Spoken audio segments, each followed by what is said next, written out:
नमस्ते मित्रों, मेरा नाम कुणाल चंद्राकर। आज मैं आपको बताने जा रहा हूँ श्रीमद् भागवत गीता के 5वें अध्याय का महात्म्य। श्री भगवान कहते हैं, देवी अब सब लोगों द्वारा सम्मानित 5वें अध्याय का महात्म्य संक्षेप में बतलाता हूँ। सावधान होकर सुनो। मुद्र देश में पुरुकुत्सपुर नामक एक नगर था। उसमें पिंगल नामक एक ब्राह्मण रहता था। वह वेद पाठी ब्राह्मणों के विख्यात वंश में, जो सर्वथा निष्कलंक था, उत्पन्न हुआ था, किंतु अपने कुल के लिए उचित वेद शास्त्रों के स्वाध्याय को छोड़कर ढोल बजाते हुए उसने नाच गान में मन लगाया।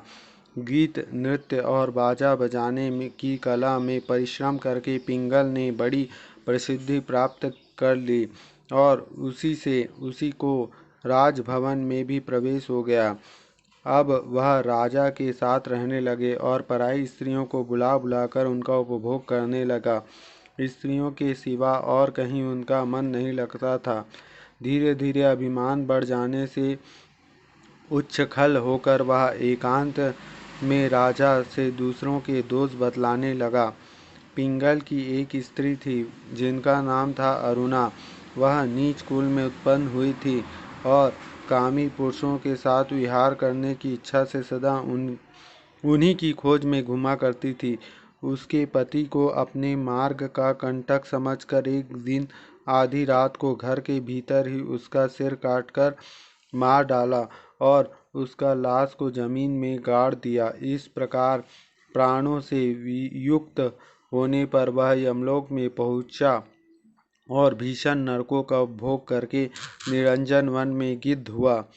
अरुणा की भी भगंदर रोग से अपने सुंदर शरीर को त्याग कर घोर नरक में भोगने के पश्चात उसी वन में सुंकी हुई।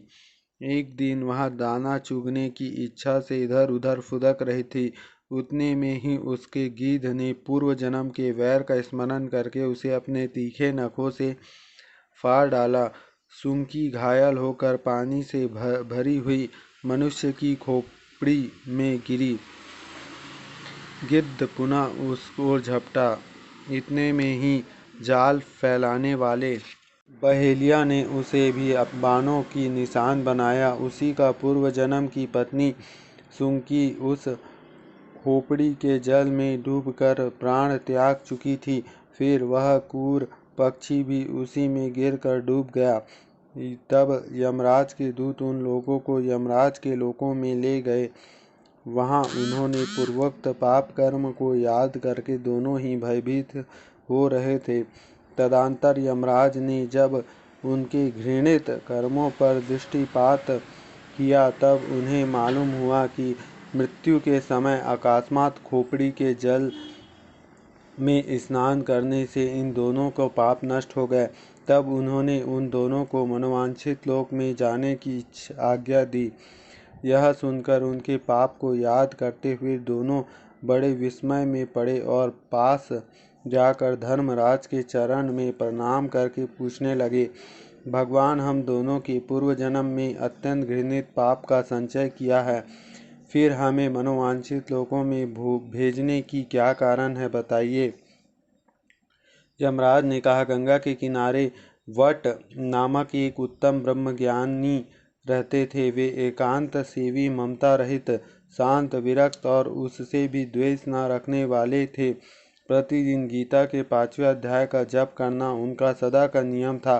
5वें अध्याय का श्रवण कर लेने से महापापी पुरुष भी सनातन ब्रह्म का ज्ञान प्राप्त कर लेता है। उसी पुण्य के प्रभाव से शुचिचित हो उन्होंने अपने शरीर का परित्याग किया था। गीता के पाठ में जिसका शरीर निर्मल हो गया है, जो आत्मज्ञान प्राप्त कर चुके थे, उन्हीं महात्मा की खोपड़ी का जल पाकर तुम दोनों पवित्र हो गए हो। अतः अब तुम दोनों मनोवांछित लोकों में जाओ, क्योंकि गीता के 5वें अध्याय का महात्म्य से तुम दोनों शुद्ध हो गए हो। श्री भगवान कहते हैं, सबके प्रति समान भाव रखने वाले धर्मराज के द्वारा इस प्रकार समझाए जाने पर वे दोनों बहुत प्रसन्न हुए और विमान पर बैठकर बैकुंठ लोक को गए। पांचवा अध्याय का नाम जो है कर्म संन्यास योग है। तीसरे और चौथे अध्याय में अर्जुन ने भगवान श्री कृष्ण के मुख से कर्म की अनेक प्रकार से प्रशंसा सुनाकर उनके बरतने की प्रेरणा और आज्ञा पाकर साथ ही साथ यह भी जाना कि कर्म योग के द्वारा भगवत स्वरूप का तत्व ज्ञान अपने आप ही हो जाता है। चौथे अध्याय के अंत में भी भगवान में उन्हें कर्म योग प्राप्त करने की आज्ञा दी, परंतु बीच बीच में ब्रह्मग्न व परे यज्ञ नैवोपजुह्वन्ति त्वद्विधा प्रणिपातेन।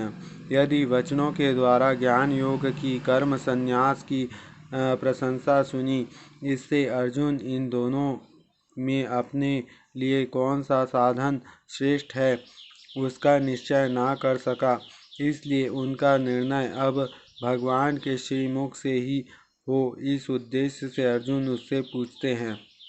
तो ये था पांचवा अध्याय का महत्तम।